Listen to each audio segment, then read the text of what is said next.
સિહોરના ST bus સ્ટેન્ડમાં હવે વિદ્યાર્થીઓને લાઇનોમાં ઊભું રહેવું નહીં પડે તેવી વ્યવસ્થા। સિહોર બસ સ્ટેન્ડ ખાતે રવિવારની રજાના દિવસે ઇન્ક્વાયરી ઓફિસ ખાતે એસટી પોઈન્ટ ખાતે જવાબદાર અધિકારી કિન્નરીબેન ભટ્ટ દ્વારા સરાહનીય કામગીરી હાથ ધરાઈ।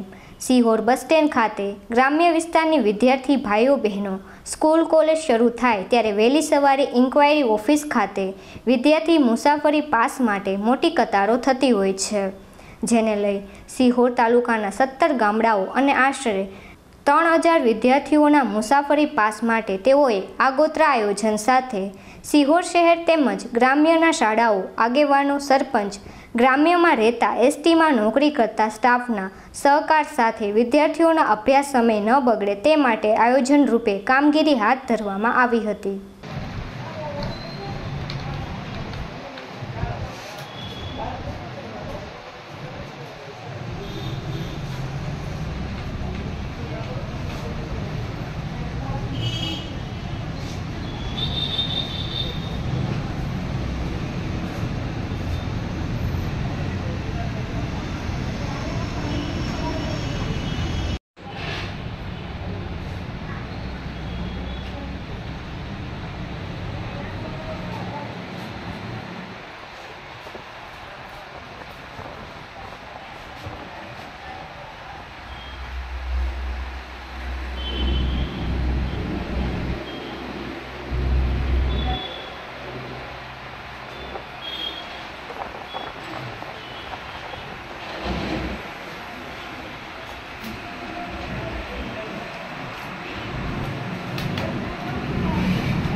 મેડમ, આજે સન્ડે છે અને આ રજાના દિવસે પણ આપણે એસટીની ઇન્ક્વાયરી જે બુક છે એમાં આ કામગીરી કેમ યથાવત ચાલુ રાખવામાં આવી છે?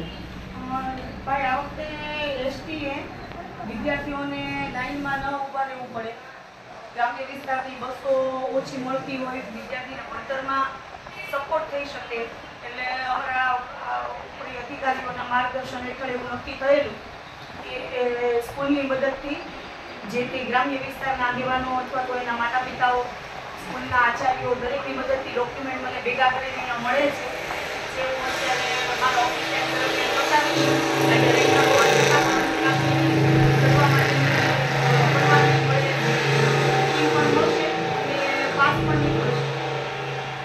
તો હવેથી વિદ્યાર્થીઓ કે બાળકોને હવે લાઈનમાં ઊભો રહેવાનો સમય વીએ ગયો એમને, એનો અર્થ એમ છે ને?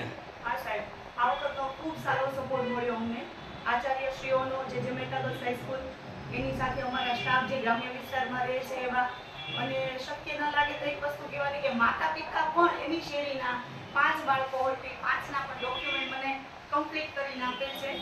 આ આખો જ તબક્કો બાળકનો પૂરો થયેલો છે। આ રવિવારે, આ સોમવારે બાળકો માટેના પાસ નીકળી ગયા, સોમવારે બાળકોએ આવી અને આ પાસ લઈ લેવાના છે। એની અંદર પૈસા બાકી, કેટલા પૈસા આપને જો દેખાતું હોય તો 900 જમા કરેલ છે, આ વિદ્યાર્થીએ લખેલું છે, જે ચેક આવી ગયું છે, પાસ નીકળી ગયો છે, એની બાકી એના પાસમાં લખેલી મળશે તમને કે હવે એને કેટલા પૈસા મને આપવાના અથવા લેવાના છે।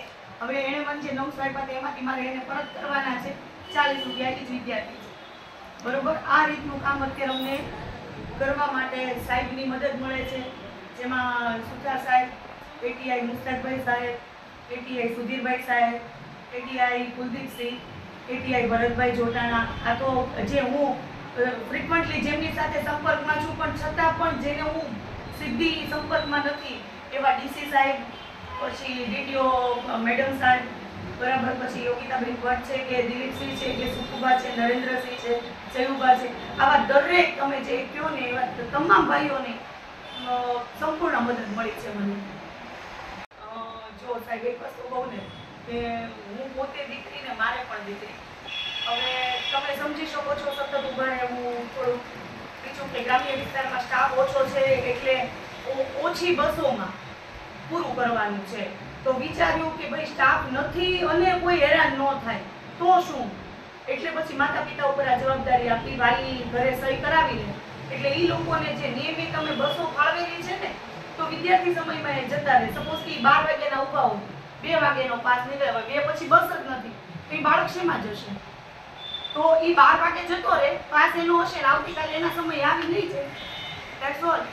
બેન એક વાત છે, તમે જે ભાવનગરથી અપડાઉન કરો ને આજે રજાનો દિવસ પણ તમે વહેલી સવારના માનો કે 8 વાગ્યાને આવી ગયેલા છો, અત્યારે ઘણું કામ પૂર્ણ કરવામાં આવ્યું છે. ખરેખર તમારા કામની પણ તમને કામ અભિમાન તો થતું હશે, ગર્વ થતું હશે ને? હું તો સિયોલની દીકરી છું અને બીજું કે આ જ્યારે મને અહીંયા પોઈન્ટમાં બેસવાનો મોકો મળ્યો ને ત્યારે મારો એક જ ઉદ્દેશ હતો કે કાંઈક એવું કરીએ કે એમ થાય કે કામ સરળ બને એમ, બરોબર. અને લેડીઝ છીએ ને એટલે અમને 2 in 1 માં ટેવાયેલા હોય. જો ડબલ પડની રોટલીથી પતતું હોય તો અમે સિંગલ રોટલીઓ ના બનાવીએ. ધેટ્સ લાઈક બસ આ એવું જ છે. બેન આપનું નામ સાથે પરિચય આપશો? હું શ્રીમતી કિન્નરીબેન હાર્દિક કુમાર ભટ્ટ અને ભાવનગર રહું છું. એસટીમાં 2017ની ભરતીમાં એઝ એ કંડક્ટર હું આવી છું અને અત્યારે અહીંયા અમારા સાહેબે મને ટીસીની ફરજમાં અહીંયા મૂકેલી છે. ક્યાં? શિહોરમાં? હા, શિહોર કંટ્રોલ પોઈન્ટમાં. હવે મારે અહીંયા બુકિંગ કરવાનું હોય, પાસ કાઢવાના હોય, આવતી જતી બસોમાં લખાણ કરવાનું હોય, બસ ક્યારે ગઈ ક્યારે આવી અને ઓલ ઓવર ટ્રાફિક મેન્ટેન કરવાનું હોય છે. મેડમ એક શંકાનો વિષય થાય છે, અહીંયા તમારે ફાયરની સિસ્ટમ છે કે કેમ? હા સાહેબ, ફાયરની સિસ્ટમમાં જો અત્યારે સ્થાનિક જે પેલા હતું એ તો બધું અવેલેબલ જ છે, પણ ફાયર અધિકારી આપણે રાજ્યગુરુ સાહેબની મદદથી આનું એસ્ટિમેટ કાઢવાનું છે. અહીંયા આવશે, આપણે અહીંયા 300 માણસ એક સાથે ભેગા થઈ શકે એટલું મોટું પ્રાંગણ છે. એટલે એના માટે થઈ 20,000 લીટરનો ટાંકો, એની સાથે ઉપર છત ઉપર પાણી, કારણ કે લાઇટ જાય ત્યારે ગ્રેવિટીની મદદથી આપણે આગ બુઝાવવાની હોય એટલે ઉપર પાણીનો સંગ્રહ, એની સાથે અહીંયા ઇમરજન્સી નંબર લગાવવામાં આવશે અને રાજ્યગુરુ સાહેબના માર્ગદર્શન હેઠળ આપણે અહીંયા જાહેરમાં એક સેફટી ફાયર સેફટીમાં શું કરવાનું હોય એનું માર્ગદર્શન પણ સાહેબ આપવા અહીંયા આવવાના છે.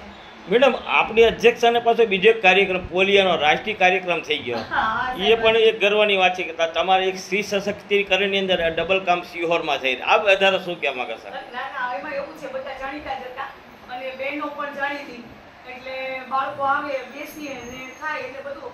હવે કામ નથી પણ આમ ઘર જેવું છે.